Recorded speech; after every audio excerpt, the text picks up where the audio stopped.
Buenos días, hoy les vamos a hablar sobre hidrogeología. Como ya saben, entonces nos quedaría una clase más, nada más para terminar el curso y después sería el examen.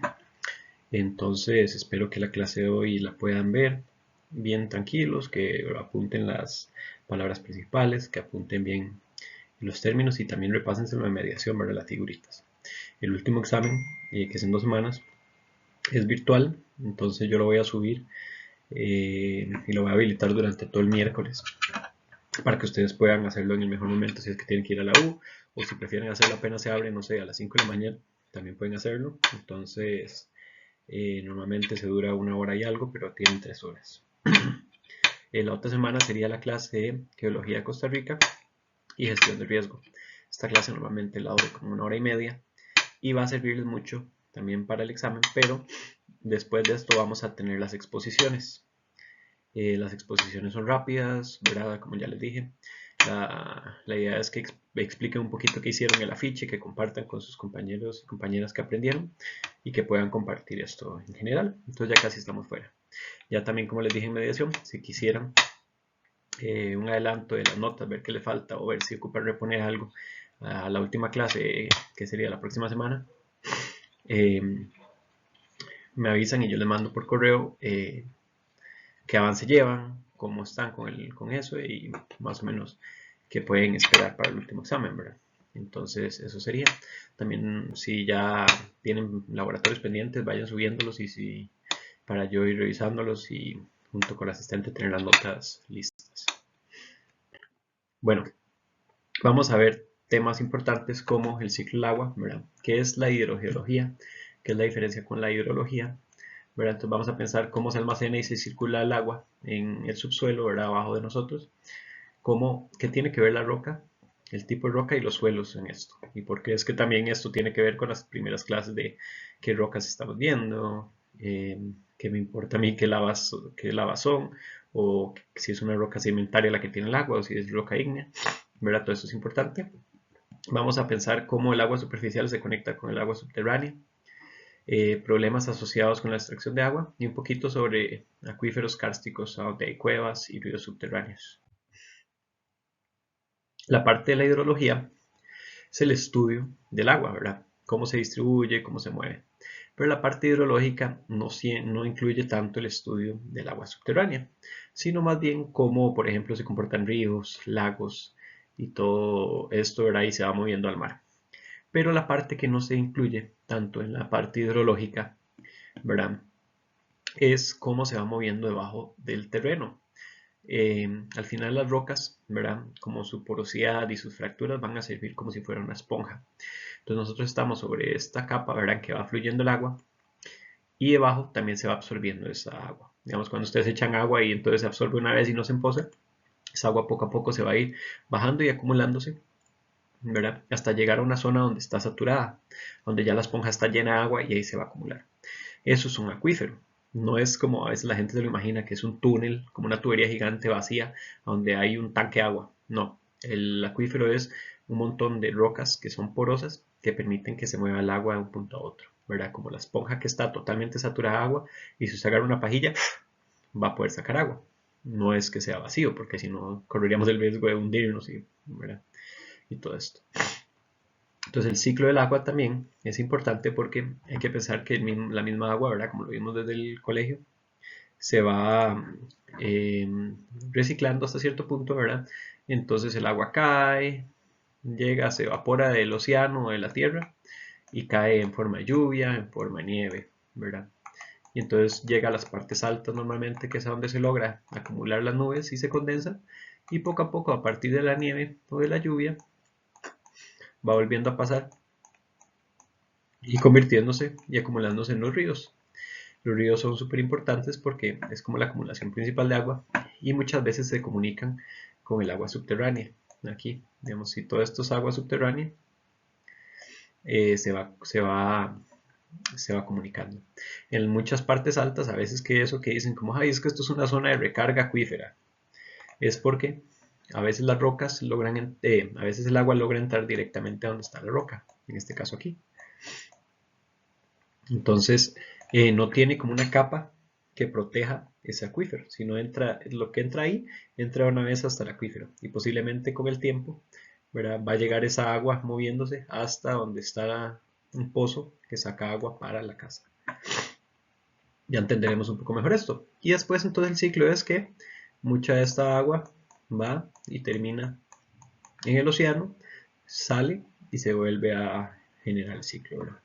Entonces hidrología igual estudia el agua, pero más que todo en su superficie, ¿verdad? En su planeta. Puede estudiar también cosas químicas, puede estudiar movimientos, puede estudiar cómo afecta a inundación, a infraestructura, ¿verdad? O hasta cómo son inundaciones. Todo esto tiene que ver con hidrología.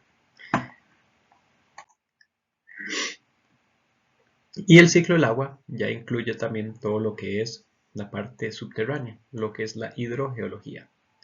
Le llaman hidrogeología porque también hay que saber cómo son las rocas que están debajo, ¿verdad? A veces, como ya vimos, digamos, si es una roca como las que vimos en la gira, muy volcánica, si la vemos, eso es casi que puro vidrio, eso no va a permitir que pase mucho el agua. Entonces, esas rocas no son porosas, ¿verdad? Bueno, son porosas por las vesículas, pero no transmiten bien el agua. Entonces, eso va a afectar en cómo en ciertas zonas va a moverse el agua. Pero si esa roca está totalmente fracturada, tiene un montón de poros, o es como la del afloramiento de la gira, ¿verdad?, que es un montón de bloquecitos, por ahí sí puede moverse el agua y transportarse. Entonces eso es lo importante, que hay que pensar cómo está debajo de nosotros, ¿verdad? Y puede ser que cambie mucho. Si tenemos una casa, aquí, habría que entender cómo están debajo las rocas posicionadas para saber si hay agua y si yo puedo sacar agua, porque no siempre voy a poder sacarla de una naciente, ¿verdad? O que la azada llegue ahí. Las azada es los que dan agua, como el AIA, pero en lugares más pequeñitos, como que administran el agua de un pueblo. Entonces la idea es tratar de estudiar esto, ¿verdad? Vamos a ver ahora un video que explica un poco gráficamente cómo se mueve, ¿verdad?, el agua subterránea, cómo se maneja esta parte, y también ir entendiendo un poquito como más visualmente cómo se puede imaginar un acuífero, ¿verdad?, y todo. Entonces voy a poner subtítulos y cualquier cosa voy a ir narrando un poquito de lo que esté pasando para que puedan entenderlo. A 1904 Texas Supreme Court case famously noted that the movement of groundwater was so secret, occult, and concealed that it couldn't be regulated by law. Even now, the rules that govern groundwater in many places are still well behind our collective knowledge of hydrogeology. So it's no surprise that misconceptions abound around water below the ground. And yet roughly half of all drinking water and irrigation water used for crops comes from underneath the surface of the earth. Can't really look at an aquifer, but you can look at a model of one I built in my garage. And at the end of the video, I'll test out one of the latest technologies in aquifer architecture, see if it works. I'm Grady, and this is Practical Engineering. In today's episode, we're talking about groundwater and wells. Bueno, lo que se menciona es realmente que mucha del agua subterránea no se entendía bien hace tiempo. Entonces que aún estos secretos de cómo es que se mueve, cómo se maneja todo, ¿verdad?, siguen como inconclusos, o hasta ahora se están empezando a dar una idea mayor, porque la gente no pensaba que si echaba químicos al suelo, en algún momento eso se iba a salir de alguna forma, o que iba a tener una implicación en nosotros, ¿verdad? Entonces es importante que desde el 1904 empezó a estudiarse más esto, y poco a poco ahora ya se tiene un estudio mayor. Entonces a mí me gustan mucho estos tanques, que es como para recrear lo que es un acuífero, ¿verdad? No siempre vamos a tener un material poroso, a veces pueden ser rocas más duras, rocas no tan duras, ¿verdad? Y vamos a pensar mucho en lo que es la conductividad del agua que tienen esas rocas, que va a depender del material. Por eso es importante, ¿verdad?, el entendimiento de un geólogo para saber qué rocas hay debajo, cómo se mueven y cómo esto nos va a afectar, ¿verdad? Entonces, si se llena todo esto de agua, aquí ven cómo también se reacomoda todos los poros que tiene el agua ahí. Eso quiere decir también que que no sé si recuerdan en la parte de sismología, que era como la liquefacción. Si le quitamos o le agregamos agua, los poros de las rocas o del suelo se van a ir acomodando y se van a ir transformando de alguna forma para poder, ¿verdad? Para ir ajustándose sus vacíos y va a ir como reacomodándose poco a poco. Entonces la idea es saber cómo es el material, ¿verdad? Cómo es el cambio entre sus componentes para poder almacenar esa agua. Y aquí habla sobre un poquito como vectorialmente cómo es el movimiento de agua dependiendo de los poros que hay. Pasemos un toque. Después entonces, si tuviéramos un río, los ríos, ¿verdad? Siendo este el canalito del centro del río, y uno empieza a agregar o no agua al río, uno puede ver estas líneas azules que es tinte, ¿verdad? Si echa agua del acuífero que viene de los lados, el río va a crecer también. Ven como el tinte se va hacia el río. Eso quiere decir que si el acuífero aporta, tiene tanta agua de abajo, ¿verdad? Acumulada, va a hacer que el río nunca se seque, aunque no llueva. ¿Por qué? Porque entonces el río tiene más agua del agua subterránea que la lluvia. Y eso pasa muchas veces, ¿verdad? En diferentes tipos de ríos, que ahorita le veremos un nombre. Ese se lo tiene que aprender para el examen. Si a veces es el río el que tiene más, podemos ver que entonces el río carga y cada vez va a ir aportando más agua hacia el acuífero. ¿Ven? Aquí poco a poco va a ir dándole agua al acuífero, porque el río tiene mucha agua, viene de la montaña, viene lluvias, y poco a poco va llenando y cargando esa, llamémosle, esponja que está debajo, ¿verdad? Entonces va recargando todo lo que es el acuífero. Después entonces muchas veces vamos a tener estas imágenes. Estas imágenes lo que quieren decir es que a veces tenemos un pozo, ¿verdad? Y aquí donde está el agua es la esponja, pero arriba hay capas de diferentes tipos.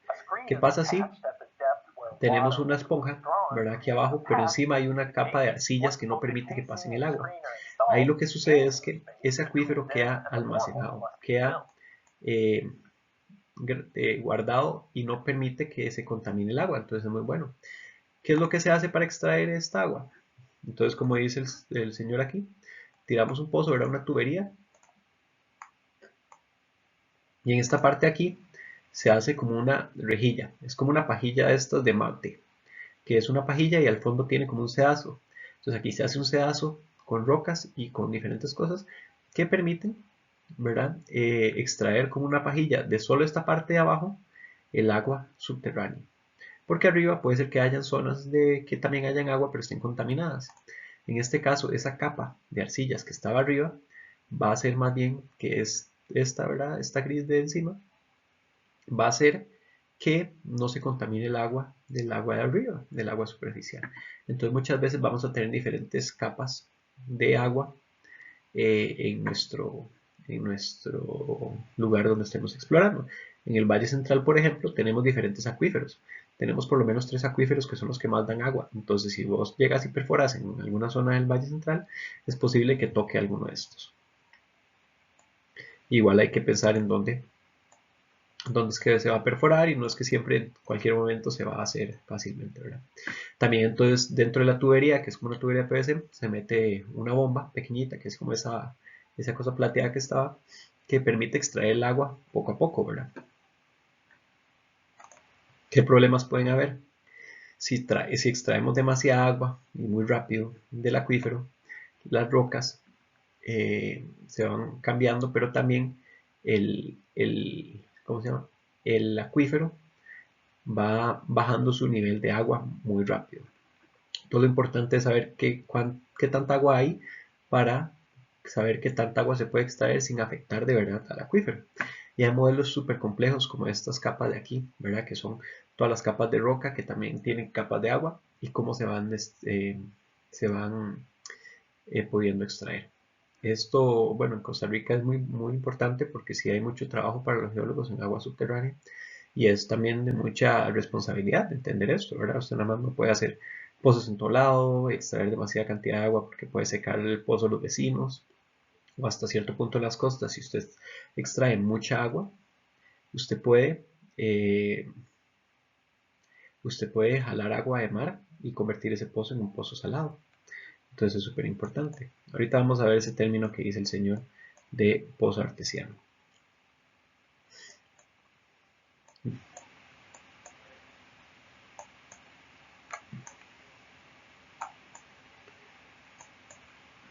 Listo.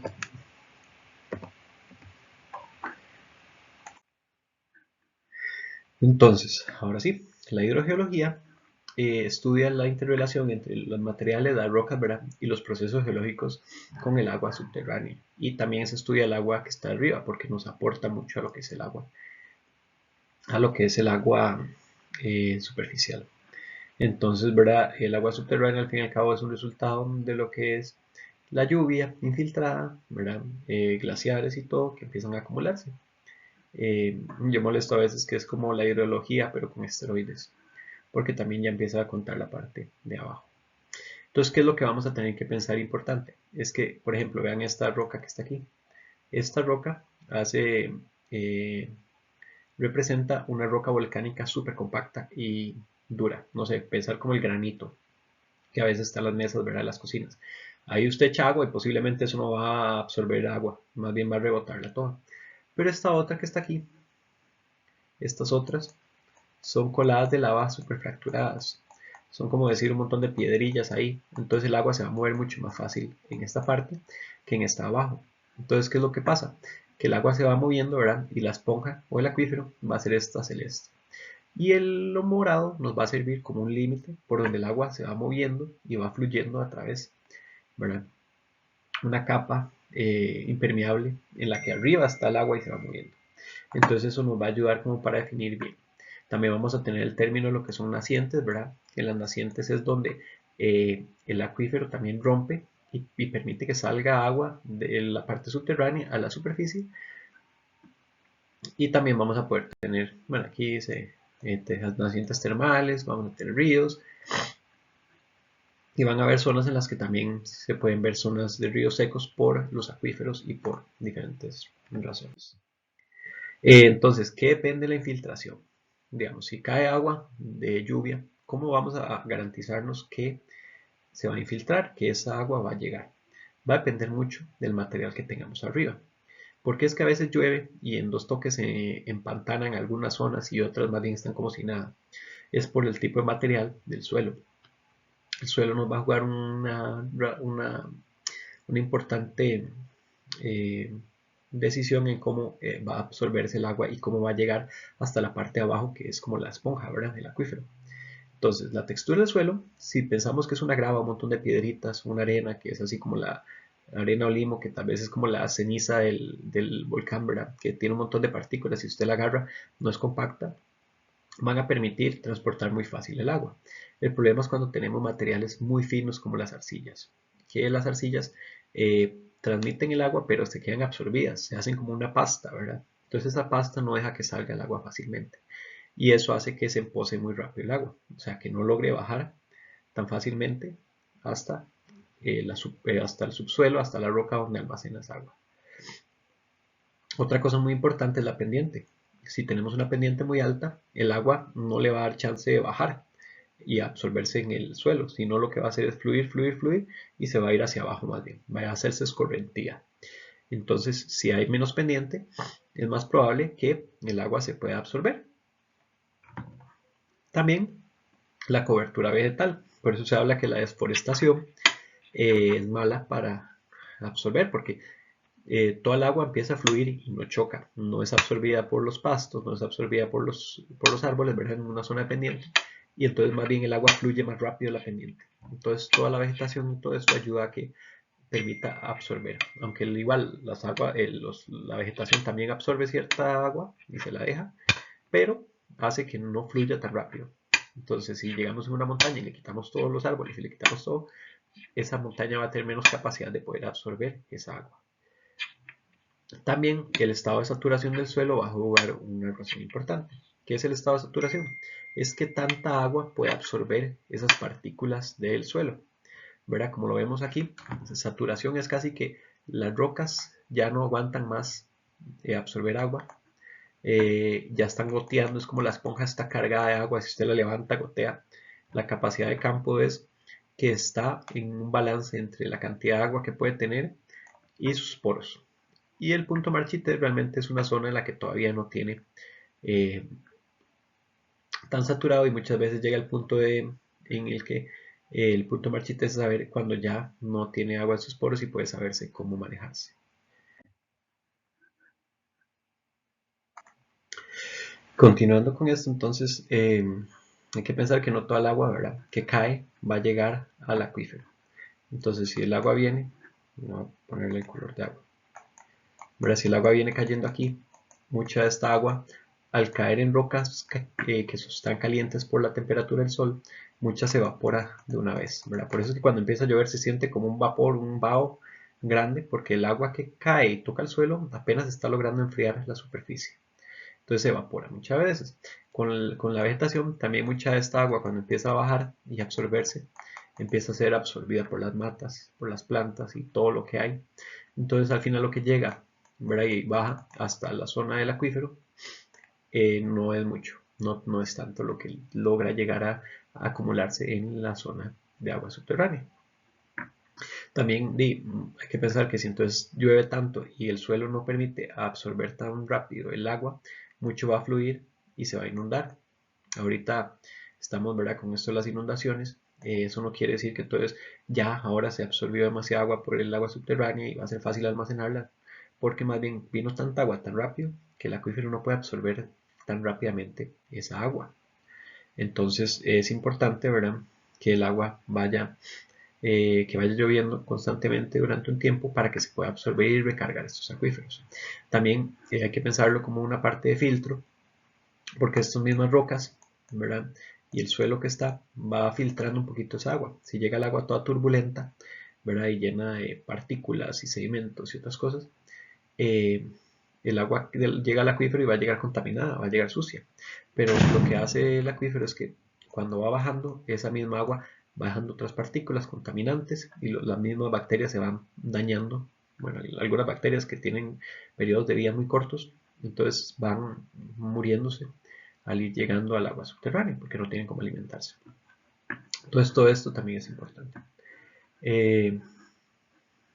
Entonces hay dos tipos de acuíferos en aguas, bueno, son acuíferos fracturados, ¿verdad?, que son las rocas que están totalmente quebradas por zonas de falla, porque las rocas se han fracturado y permiten que el agua pase a través de ella, aunque la roca sea súper impermeable, o los acuíferos que son porosos nada más, que es como pensar en arenas, como un block, si usted le echa agua lo absorbe bastante, ¿verdad? Eso es algo como se imaginan las rocas que son porosas. Entonces hay que pensar que puede ser cualquiera de las dos, uno fracturado o una roca que en sí permita mucha transmisión, ¿verdad? Obviamente el block no es una roca, pero la idea es que para que piensen cómo absorbe y transmite el agua. Entonces, hay diferentes formas de explotar y aprovechar esta agua subterránea, ¿verdad?, que es la acumulación de agua del subsuelo y de las formaciones rocosas. Entonces hay que pensar cómo se moviliza eso cómo se va movilizando y cómo podemos pensar en extraerlo. Buscar las zonas donde hay fracturas. Entonces vamos a tener diferentes tipos de pozos que van a llegar acá. Ya vimos que entonces el acuífero, ¿verdad?, este término que vemos, a veces también se le conoce como manto acuífero, así, pero no es como tan, no me encanta ese término, pero lo importante es pensar que pueden haber varias capas en las que absorben agua. Vamos a tener entonces las capas que permiten almacenar agua, como este acuífero aquí, y vamos a tener capas que son confinantes o capas que son impermeables. Entonces no va a dejar que se combine esta agua de arriba con esta agua de abajo. Pero entonces, ¿de dónde viene esta agua que está más abajo? Viene de toda esta zona aquí, arriba, ¿verdad?, como montaña arriba, en el que aquí esta capa impermeable, que es como una, no sé, puede ser una arcilla o algo así, como una cerámica que no permite que se contamine.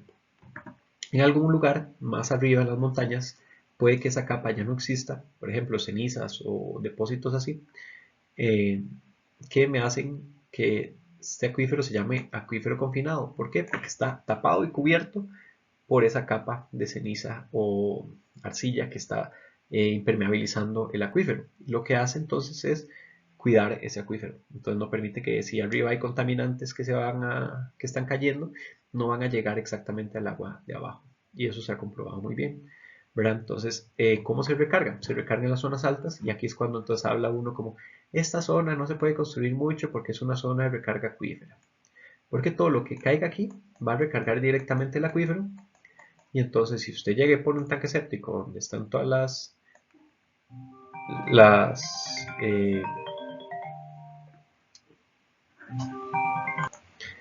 si tenemos entonces zonas de recargas con materia fecal y cosas así que van cayendo acá, es muy probable que se vaya contaminando muy rápido este acuífero acá. Entonces hay que tratar de cuidarlo, tratar de que el agua también tenga habilidades de poder absorberse en esa zona.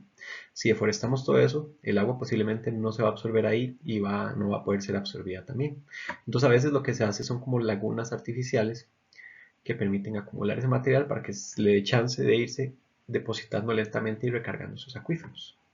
También entonces en alguna zona ya va a tener que llegar en contacto con el mar, y ven esto que está aquí, es como que se da un entrelazamiento entre lo que es el mar y el agua subterránea con el agua salada. Entonces se van como entretejiendo, ¿verdad? ¿Por qué? Porque el agua de sal tiene una densidad diferente que el agua dulce, entonces cuando llega el contacto a veces están como peleándose a ver quién va para un lado o para otro. Entonces eso sucede. Y si uno saca mucha agua dulce cercana, a ver qué se hizo el puntero, ahí está, muy arriba.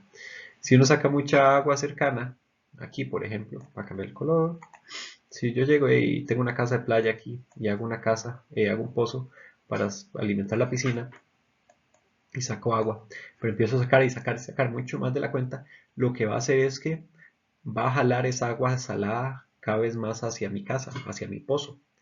Y entonces lo que sucede es que de un pronto a otro estoy jalando desde mi pozo o mi pajilla el agua subterránea y empieza a salir salada porque exploté más de la cuenta esa agua, y entonces lo que estoy haciendo es trayéndome más bien el agua salada hacia dentro del continente o dentro del terreno. Y eso es súper dañino porque cuesta un montón revertirlo, no es nada más que yo deje de sacar agua y eche agua dulce y ya se puede hacer, o sea, es muy complicado de revertir. Entonces hay que tener cuidado cuando son de este tipo de acuíferos. ¿Verdad? Vamos a tener diferentes términos. La zona no saturada es cuando la zona de los poros están con aire. La zona saturada es la zona donde ya hay bastante agua, se almacena el agua mediante los poros y está tan lleno de agua que ya no hay aire, o sea, ya está cargadísimo, es como las esponjas totalmente llenas de agua. El nivel freático es este límite, es el límite entre la parte no saturada y la saturada. Entonces, ¿por qué nos importa este nivel? Porque es a partir de donde empieza a haber agua en nuestras rocas. Entonces, uno dice, bueno, el nivel freático está a 3 metros. Entonces, si yo hago un pozo de 5 metros, voy a tener 2 metros de agua. La franja capilar son estas zonas eh, donde el agua se va moviendo entre los poritos poco a poco, ¿verdad? Eh, como por acá, que es lo que habla, y se va moviendo poco a poco entre uno y otro. O sea, aquí no está saturada, pero es como la transición entre la parte de no saturada y saturada, y la zona de recarga va a ser el término en el cual se habla de que la mayoría de agua se puede pasar al acuífero. Entonces puede ser que estemos hablando de la zona de recarga para el acuífero que está abajo y la zona de recarga que separa el acuífero arriba. Entonces eso también es importante diferenciarlo. Entonces la permeabilidad y la porosidad son dos cosas diferentes, ¿verdad? Porque la porosidad es el volumen de espacios vacíos en la roca y la permeabilidad es qué tan fácil puede transmitirse o no. Y aquí es donde a veces uno, ¿verdad?, mete la pata y se equivoca un toque, pero entonces puede ser una roca que sea muy porosa, ¿verdad? Como estas que vimos, entonces las escorias que vimos en la gira, tienen espacios vacíos, pero lo que pasa es que como su material principal, entre ellas, es casi que vidrio volcánico, no es fácil para ella transmitirla, moverse. Y la permeabilidad es que entonces, como puede tener mucha porosidad, pero no permite que se transmite. En cambio, si pensamos que la roca es como una arenisca, ¿verdad? Como esta que es bueno, como lo que les decía, como si ustedes se imaginan un bloque y lo meten en agua, va a absorber porque tiene mucha porosidad, pero también va a poder transmitir esa agua a través de los poros. Entonces puede ser también que la roca no sea porosa, pero está fracturada. Entonces eso hace que sea muy permeable. Y esos son factores que nos van a ayudar mucho para caracterizar el acuífero. Hay varios términos. Un acuífero libre, como lo vemos aquí, es el acuífero en que está totalmente expuesto. Es la esponja que está totalmente expuesta a la superficie. Si yo llego y echo algo aquí, no hay una capa impermeable que me proteja ese acuífero. Entonces, si yo hago un pozo, yo voy a tomar esa agua directa. Lo que sucede es que estos son los acuíferos más riesgosos a contaminarse. Todos los acuíferos del Valle Central que son libres están súper contaminados porque todo va cayendo. Si hay una fuga de aguas negras, si hay tanques sépticos, van cayendo a esa agua. Entonces esa agua ya no es potable. Bueno, esa agua ya no se puede consumir. Realmente ya no se están explotando casi estos acuíferos, a no ser que sea como para algo ahí como más riego, algo así. Pero los que se están tratando de usar son los acuíferos confinados, estos de aquí. Que recuerden que el acuífero confinado hablábamos de que es el que está protegido por arriba y por abajo. Entonces tenemos una capa impermeable abajo que sirve como el piso para que el agua no siga bajando y la capa de arriba que me protege y me sella esa agua. Entonces, eso también, la capa sellante, ¿verdad? Que es como una arcilla que no permite que se transmita el agua entre las esponjas, también se le puede llamar acuífugo, que es como pensar en una capa que no permite fugarse el agua. Entonces, como esta agua viene a presión desde acá, muchas veces esto se puede pensar como si fuera una tubería, un tubo que va jalando con presión. Y si se hace un pozo aquí abajo, esa agua, como viene sellada, ¿verdad? Puede que tenga la energía suficiente para que el agua salga sola, ¿verdad? Es como cuando uno agarra una manguera, la levanta a un lado y el otro hace y sale a presión. Es por la fuerza hidrostática que tendría de un lado a otro. Entonces, eso se llaman pozos urgentes. Y hay que pensar entonces a qué acuífero estamos sacando el pozo. ¿De qué acuífero está extrayendo agua el pozo? Entonces eso lo vamos a hacer con un par de ejercicios. Otros términos importantes entonces, vamos a ver recarga, zonas de recarga, ¿verdad? Que son todas las donde me empieza a aportar agua al acuífero. Después vamos a tener, esto se llama un acuífero colgado, que son acuíferos a donde hace agua, se almacena un poquito y salen como nacientes, que normalmente no son muy grandes, son como pequeñitos acumulaciones. Vamos a tener entonces el acuífero libre o el acuífero no confinado y abajo el acuífero confinado. Aquí vienen dos términos que más adelante explico, pero vamos a verlos de una vez. Es que viene el río influente, ¿verdad? El río, que eso quiere decir que el río influye sobre el acuífero. Entonces el río más bien le presta agua al acuífero. Como aquí el nivel de agua ven que está muy abajo, entonces más bien el río acumula de lluvias y le va transmitiendo poco a poco por poros al acuífero. Al contrario, entonces vamos a hablar de un río efluente. El río efluente es que el nivel de agua de acuífero está tan arriba que entonces más bien el que le da agua, debe decir plata, el que le da agua al río va a ser más bien el acuífero, ¿verdad? El acuífero está aportando hacia ese río. Entonces, si deja de llover, posiblemente el influente se va a ir secando, pero el efluente no, porque el efluente se está acumulando no de agua lluvia, sino de agua subterránea. Entonces, esos son términos importantes. Ahora con esta imagen lo que quiero representar, que nos aprendamos, es la presión de agua. Podemos imaginárnoslo en este caso como si esto fuera una pajilla, ¿verdad? Que va hacia acá. Entonces, como aquí está confinado y no permite que salga agua, y abajo también, esto va a tener cierta presión. Si yo empujo desde acá, desde esta parte del acuífero, toda esta presión de agua va a hacer que esta agua aquí, más abajo donde está el pozo X, vaya con cierta presión. Entonces, ¿qué es lo que se hace? Arriba tenemos el acuífero sin confinar, ¿verdad? Que está ahí como flotando el agua tranquila. Y yo ocupo hacer un pozo y voy a tener que meter una bomba para ir extrayendo esa agua.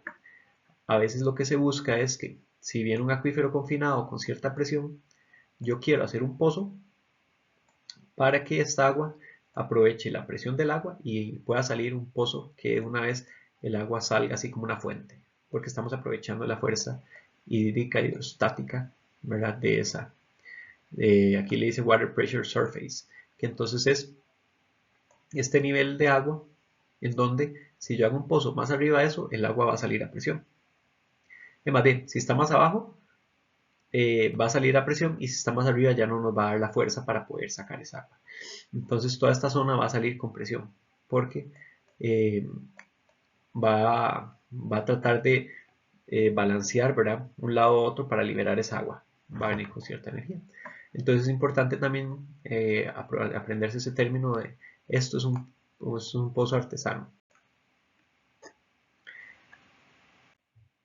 Aquí está mejor.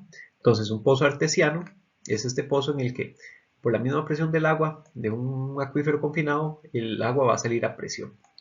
Va a salir a presión porque viene fluyendo con tan fuerza y sin liberación de agua que va a salir de una vez. En cambio, no artesiano, por ejemplo, es este, que como está debajo de la línea de presión, ven aquí, esta es la línea de presión, y como el pozo está mucho más arriba, el agua va a quedar en este nivel rojo, y entonces vamos a tener que sacarlo con una bomba. Obviamente hay un montón de cosas ahí detrás, pero es parte importante de lo que se puede ir imaginándose. Entonces apréndanse, porfa, qué zona es artesiano, qué pozo puede ser artesiano y no artesiano. Esto sí, esto aplica solo para los acuíferos confinados, no aplica para caracterizar los pozos que no son confinados.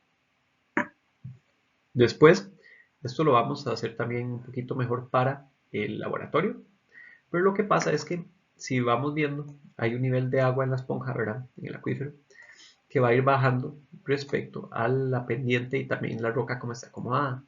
Entonces vamos a tener una gradiente. Eso es como una gradita, como una pendiente en la que está bajando el agua y cómo se está moviendo. Eso lo podemos calcular con saber la profundidad en la que se encuentra el agua en ciertos lugares. Entonces, por ejemplo, llegamos aquí en la parte alta, ¿verdad?, donde está H1, y vemos que el nivel del agua está a 5 metros. ¿Verdad? Yo perforo 5 metros y ahí empieza a haber agua. Pero acá tal vez ya está a 3 metros. Entonces, ¿qué es lo que hacemos? Agarramos el nivel de la altura del terreno y le restamos esos metros, ¿verdad? Porque entonces, digamos, si aquí estamos en H1, estamos a 130 metros sobre el nivel del mar, el agua estaría a 125 metros sobre el nivel del mar. Y aquí, si estamos a 100 y le restamos 3, entonces serían 97. Entonces, ¿qué es lo que nos quiere decir? Que en la parte alta, obviamente, va a estar más alto, y la parte de abajo, aquí estaría 97, y aquí estaría 100. Y entonces, este desnivel nos va a generar una gradiente, que va a ser la dirección en la que el agua se va moviendo. Y eso lo podemos representar. Entonces, ¿qué es lo que se hace? Se intenta representar líneas que son como las curvas de nivel, que nos va a decir hacia qué lado se está moviendo el agua. Entonces eso nos va a servir mucho para caracterizar si hay contaminantes, para ver dónde se está yendo el agua, ¿verdad? Si estamos tal vez en una zona pero no hay tanta agua, pero estamos viendo que cae mucha lluvia, puede que el agua se esté moviendo en otra dirección. Entonces, ¿qué es lo que se hace? Ahorita lo explico de nuevo para el laboratorio, pero si tuviéramos nada más los puntos de pozos, se intenta dibujar líneas. Por ejemplo, esta línea de aquí va a ser la de 150. Si vemos, aquí está 145, 141 y aquí está 133, entonces yo voy a tratar de dibujar una línea 140. Después voy a tratar de dibujar, aquí está la 130, 120, entonces por aquí tal vez voy a tirar una 130. Después 121, 124, voy a dividir a donde están 120 y 110. Después voy a tratar de dibujar la línea 110 aquí. Obviamente hay métodos para hacer esto mucho más preciso, aquí nada más lo estoy haciendo a ojo y va a quedar parecido a esto. ¿Y qué quiere decir esto? Que si aquí arriba están una pendiente de 150 y aquí está la de 100, menos 110, el agua, si yo la dejo fluir, va a ir desde lo más alto hasta lo más bajo. Entonces, la pendiente en este caso estaría yendo hacia el sur-oeste. Y eso es lo que queremos ver. El gradiente hidráulico también, lo que vamos a calcular entonces es, medimos la altura de la parte alta, este 100 que está aquí, este 100 que está aquí, la parte más baja, vamos a calcular la diferencia, que en este caso serían 8, y lo vamos a dividir entre qué distancia, ¿verdad?, hay de diferencia entre el punto A y el punto B. Entonces digamos que sean 100. Entonces 8 entre 100 nos va a dar el valor del gradiente hidráulico. Y eso va a ser súper importante para caracterizarlo. También otros términos importantes que vamos a ver es manantiales o nacientes, ¿verdad? Que va a ser justamente cuando el agua subterránea va saliendo, saliendo, saliendo y choca con la superficie. Ahí sale el agua a la superficie y permite generar lo que son nacientes o ojos de agua, que también se les llama.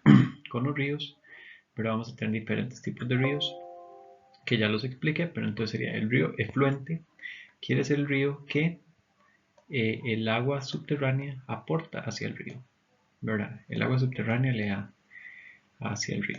Pero el influyente es el río en el que el río más bien alimenta el agua subterránea o el acuífero. Y cuando es un río desconectado no hay una influencia muy directa. Esto más que todo en zonas bastante secas o desérticas. Y lo que vamos a llamar en cuencas de drenaje es la cuenca donde, si nos imaginamos toda esta zona y echamos agua, una gota de agua en todo esto, va a ser hacia donde se mueve el agua. Entonces, si echamos agua en toda esta zona que está marcada aquí, va a irse hacia un mismo punto de salida. Entonces, la cuenca va a ser toda la zona en donde, si cae agua, va a fluir hacia un mismo punto de salida. En ese caso es un río principal, ¿verdad? Entonces eso vamos a delimitar ahorita una cuenca. Aquí está de nuevo la imagen de corriente o río influente e influyente. Hay cuencas de drenaje, depende mucho del tamaño que se quieran ver. Si vemos a detalle, por ejemplo en esta figura de la derecha, vemos que hay cuencas que pueden ser muy pequeñas, ¿verdad? A nivel de un rito, a nivel de una quebrada, pero también, si lo vemos, puede ser también una gran parte de un estado, ¿verdad?, que se va a terminar uniendo con otras cuencas para formar una subcuenca más grande. Entonces va a depender mucho del área que se vaya a analizar, pero podemos analizar la cuenca, ¿verdad?, de diferentes escalas. Entonces también vamos a tener normalmente la cuenca alta en la parte más montañosa, la cuenca media, que es donde ya se va ondulando, y la cuenca baja. Entonces, ¿qué quiere decir esto? Si vemos aquí, en la parte alta normalmente hay más ríos, hay mucha más pendiente, entonces los ríos vienen con mucho más presión hidráulica y mucha más velocidad. Esto hace que entonces vaya fluyendo más rápido el agua. En este caso, como va más rápido, lo que pasa es que erosiona más, se lleva más material. Conforme va bajando, ¿verdad?, ya llevamos a una tierra ondulada o valles, ahí todavía lleva bastante energía porque todavía es bastante pendiente. Entonces igual va erosionando y llevándose y abriendo cañones y abriendo los valles mejor, hasta que llegamos a unas tierras más planas, que normalmente, como ya lo dice, son aplanadas, y el río lo que hace no es tanto erosionar, sino todo este material que se trajo arriba lo va a ir depositando aquí abajo en estas llanuras y lo va a ir dejando hasta que lo llega y se lo trae al mar. Eso es como partes importantes, ¿verdad?, que hay que pensar en las cuencas de los ríos. Entonces así se definen diferentes tipos de cuencas. Ahora sí, si queremos, por ejemplo, definir y dibujar una cuenca, podríamos marcarla de diferentes formas. Pero así yo digo, bueno, marquemos la cuenca a donde sale este río, aquí donde está el rojo. Yo lo que voy a hacer es marcar toda esta zona de todo lo que incluyen los ríos y las partes altas donde están. En este caso, aquí me pasé porque ese río no se incluiría hasta esto. Entonces, sería esta parte. Pero si yo quiero marcar la cuenca en la que sale, hasta donde sale este río, ahí sí marcaría todos estos ríos que están asociados a la salida del río principal, ¿verdad? Si lo vemos de otra forma, podemos también entender que los ríos casi siempre se van a ir uniendo y no se van separando, ¿verdad? La idea es que si este río se une con este, el río va a fluir en esta dirección. Así podemos ir viendo hacia dónde se van moviendo las aguas. Es esta idea de que los ríos siempre se unen y no se separan, a no ser que haya algo muy raro, ¿verdad? Entonces se van uniendo hasta acá. ¿Verdad? Y entonces eso va a hacer que podamos marcar toda la cuenca. Toda la cuenca de este río, del río 2, va a ser esta área que está aquí. Y podemos marcarla por los drenajes y por las partes altas que van rodeando, ¿verdad? Con su curva de nivel. Entonces para el laboratorio vamos a tener que hacerlo, pero va a ser muy rápido por los ríos y no tanto por las curvas. Y algo así quedaría. Después entonces también hay problemáticas asociadas con la extracción de agua subterránea, que en este caso es una sobreexplotación del agua, que lo que va a hacer es que genera un cono de presión acá y estamos extrayendo más cantidad del agua de lo que se puede hacer, y entonces se va bajando el nivel de agua. Esto puede generar hundimientos, puede generar que hacen agrietamientos en lo que es el terreno, ¿verdad? Porque estamos cambiando las condiciones del acuífero y de las rocas que están ahí. Entonces hay que tener cuidado con la subsidencia. Otra parte que hay, ¿verdad? Y esto tal vez sí se lo vamos a poner en el examen, es que cómo vamos a leer las contaminaciones del agua, ¿verdad? Si vemos que aquí hay un acuífero y el agua se mueve en esta dirección, ¿verdad? Y aquí hay un tanque séptico que tira residuos del baño y todo, y hay un pozo aguas abajo, o sea, en la dirección en la que se mueve el agua, se va a contaminar este pozo. Entonces, si ellos se alimentan de acá, posiblemente esa agua va a estar cargada de contaminantes. Igual acá, si el agua se va moviendo en esta dirección, ¿verdad? Vamos a poder tener. ¿Qué pasaría si el pozo estuviera en esta dirección, en este punto? Si el agua está moviéndose en esta dirección, es probable que no llegue tanto el contaminante a este pozo, ¿verdad? Porque la misma agua se va llevando los contaminantes hacia allá. Habría que hacer un análisis detallado, pero lo más esperable es que no se contamine si está aguas arriba. En este video, ¿verdad? Explica publicidad de Trident. La esperanza que pasa la publicidad. Explica un poquito sobre los principales términos que hemos visto, ¿verdad? Entonces, por ejemplo, aquí vemos que estos son pozos.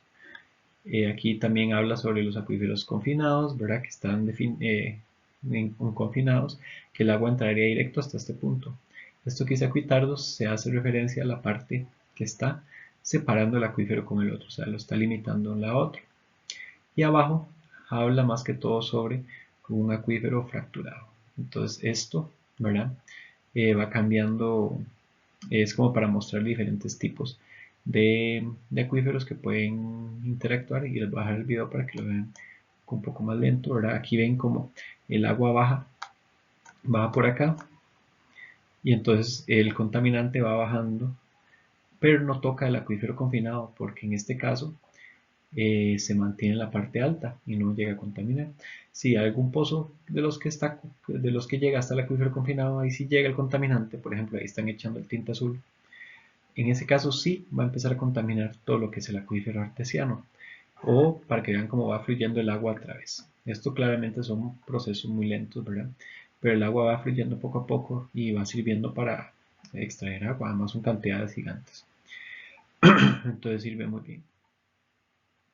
Y en este caso, ¿verdad? Vemos como entonces, igual si hay contaminación en el acuífero confinado, no se pasa al acuífero libre.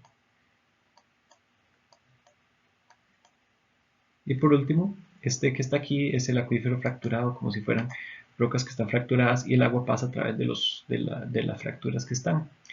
Entonces, a ver si le echan el tinte, ahí está. Están echándole el tinte y vean qué rápido se mueve.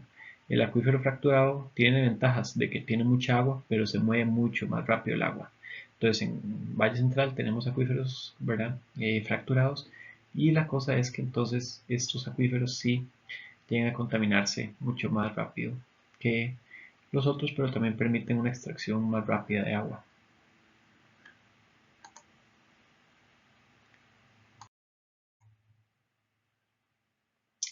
Después también tenemos, bueno, todo lo de la contaminación, y esto se va a llamar intrusión salina o problemas con el agua salada cuando estamos muy cerca del mar. Ya lo expliqué rápidamente, pero el problema es que entonces cuando estamos en zonas muy cercanas al océano, ¿verdad? Como por ejemplo aquí, el agua salada va a intentar entrar a la zona terrestre y el agua dulce va a intentar salir hacia el mar. Entonces va a haber un nivel en el que hay un choque y una batalla por ver quién entra y quién sale. Entonces, ¿qué pasa si empezamos a bombear mucha agua subterránea? Poco a poco puede ser que este nivel de sacar agua dulce vaya jalando y jalando y jalando y chupando cada vez más agua. Entonces el agua salada va a ir empujándose más. Y un pronto a otro, cuando una casa estaba tratando de, o vivía con su pozo de agua dulce, de la nada empieza a salir agua salada, es porque fue sobreexplotado y no fue manejado de una buena manera. Remediar esto cuesta un montón porque hay que volver. Ay, venga, salud. Tenemos un invitado hoy. Eh, el agua salada empieza a moverse cada vez más hacia el pozo, ¿verdad? Hacia la parte dulce, y entonces casi que ese acuífero lo va convirtiendo un poco salado cada vez más. Entonces revertir eso es difícil. Se ha hecho, pero es muy caro y es muy complicado, entonces hay medidas mejores o aparte de solo remediarlo de una forma como más ingenieril. En cuanto a los karst y ríos subterráneos, lo que sucede es que el karst, ¿verdad? Habían visto que es donde se forman las cuevas, ahí sí cuenta como un tubo en el subsuelo que el agua pasa. Es casi que un río subterráneo donde se va moviendo, ¿verdad? Entonces, muchas veces se habla de que por ahí el 15% de la población mundial se alimenta de acuíferos kársticos, porque tienen mucha agua. El agua se mueve como si fuera una tubería rapidísimo. El problema es que como se mueve tan rápido, los contaminantes también se mueven muy rápido. Están muy cargadas de aguas que son duras, le llaman, que es que tienen carbonatos o tienen ciertos minerales que son muy pesados y pueden afectar a la salud. Entonces, eso es muy importante también. Pero el agua en las zonas kársticas, como ayudan a disolver las grietas, ¿verdad? Y hacen que se formen más cuevas, y hacen que hayan dolinas y otras cosas que son importantes o muy chivas en la geología, ¿verdad? También pueden afectar un poco. Pero, por ejemplo, todo lo que es la península de Yucatán se alimenta de eh, extrae agua de zonas kársticas, entonces es importante también tenerlo. Pero muchas veces, por ejemplo, en varias cuevas en las que hemos explorado, mucha gente dice, no, es que yo ya no tengo que tirar basura porque yo nada más la echo en ese hueco, ¿verdad? Y ahí se va y nunca se llena. Y es porque entonces llenaban el hueco de una cueva en que la basura entraba a la cueva, se la llevaba al agua y entonces nunca se le vaciaba porque le salía al vecino más abajo y contaminaba todo el río. Entonces son cosas, ¿verdad?, que la gente tal vez por su ignorancia dice, qué bueno, es un basurero infinito, y nunca pudo. No bote eso. Entonces, eso es el tema con el karst y los ríos subterráneos. Que hay varios temas, ¿verdad? A veces hay estas dolinas que son como los hundimientos que llegan entrada de agua y se forman así como huecos profundos hasta donde llega la entrada de la cueva, o hay nada más una laguna abajo, ¿verdad? Un colapso. También hay ciertas cuevas así a ciertos niveles. A veces hay ríos que se pierden, hay ríos quebradas ciegas se llaman, porque de un pronto a otro el río iba por superficie, de la nada se va dentro de una cueva y ya desapareció el río superficial. Esto se da más que todo, recuerden, en rocas calizas. Así.